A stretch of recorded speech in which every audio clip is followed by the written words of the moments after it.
फसह से पहले रविवार को यीशु मसीह गधे पर सवार होकर यरूशलेम शहर में पहुंचे। यह इसलिए हुआ कि जो वचन भविष्यद्वक्ता के द्वारा कहा गया था वह पूरा हो। सियोन की बेटी से कहो, देख तेरा राजा तेरे पास आता है, वह नम्र है और गधे पर बैठा है, वरन लादू के बच्चे पर।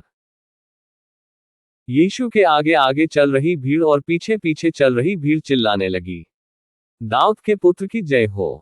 परमेश्वर उसे आशीर्वाद दे जो प्रभु के नाम पर आता है।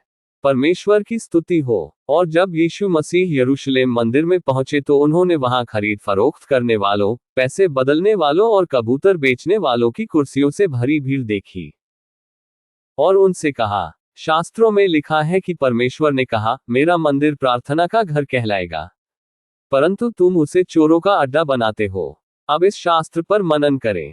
चूंकि हम ईश्वर का मंदिर हैं, इसलिए हमें स्वयं की जांच करनी होगी कि कहीं ये शरीर की लालसा द्वारा नियंत्रित करने वाले चोरों का अड्डा तो नहीं बन गया है।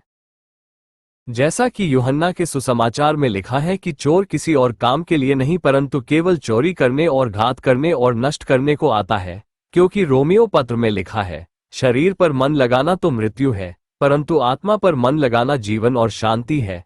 क्योंकि शरीर पर मन लगाना तो परमेश्वर से बैर रखना है, क्योंकि न तो परमेश्वर की व्यवस्था के अधीन है और न हो सकता है। तो आइए हम राजाओं के राजा के रूप में यीशु मसीह का स्वागत करने के लिए परमेश्वर के मंदिर को तैयार करें। क्या हम सचमुच यीशु मसीह को अपना राजा और परमेश्वर का प्रतिज्ञात मसीहा स्वीकार कर रहे हैं, जो संसार के पापों को दूर करता है? यीशु मसीह कहते हैं, मैं एक आध्यात्मिक राज्य का राजा हूं और मेरा राज्य तुम्हारे दिलों में है यदि तुम इसे स्वीकार करने के लिए तैयार हो, और फिर यह स्वर्ग में होगा, जिसे मैं तुम्हारे लिए खोल दूंगा यदि तुम मेरे सिद्धांत में दृढ़ रहो, जिसके द्वार मैं अपने बलिदान के माध्यम से सभी अच्छे इरादों वाले लोगों के लिए खोल दूंगा। मेरे विश्वास में आपकी मृत्यु के बाद मैं आपको एक शाश्वत जीवन दूंगा। परंतु मेरा राज्य जो मनुष्यों के हृदयों में आरंभ होता है, जिन्हें मैं आत्मिक राजा आत्मिक संहिता देता हूं और आत्मिक प्रतिफल देता हूं, मैं ऐसा राज्य दूंगा जिसमें केवल यहूदी या गलीली या सामरी लोग ही नहीं होंगे, बल्कि वे सभी लोग होंगे जिनका पृथ्वी पर एक ही विश्वास है, मेरा।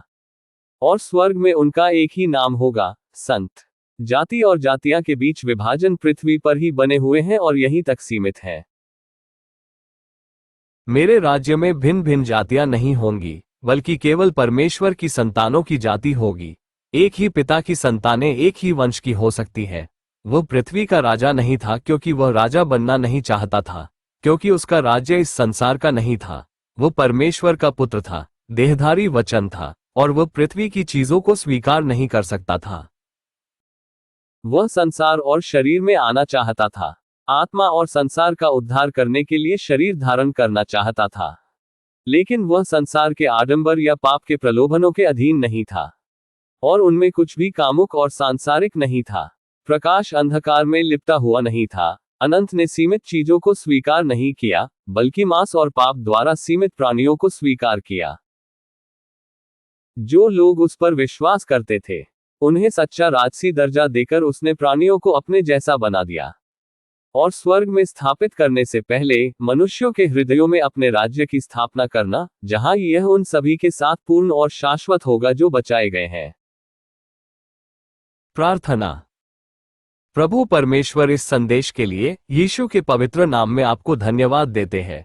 यीशु के पवित्र नाम में हमारी आत्मा को पोषित करें ताकि हम अपने जीवन की अंतिम सांस तक पृथ्वी पर आध्यात्मिक जीवन जी सके और आपके सिद्धांत में दृढ़ रह सके और आपकी पवित्र आत्मा के द्वारा अगुवाई पा सके, ताकि हम आपकी संतान और संतति होने की योग्यता पा सके। हम आपके पुत्र यीशु पर विश्वास करते हैं जो संसार का मसीहा है। यीशु के पवित्र नाम में हम ये प्रार्थना करते हैं, आमीन।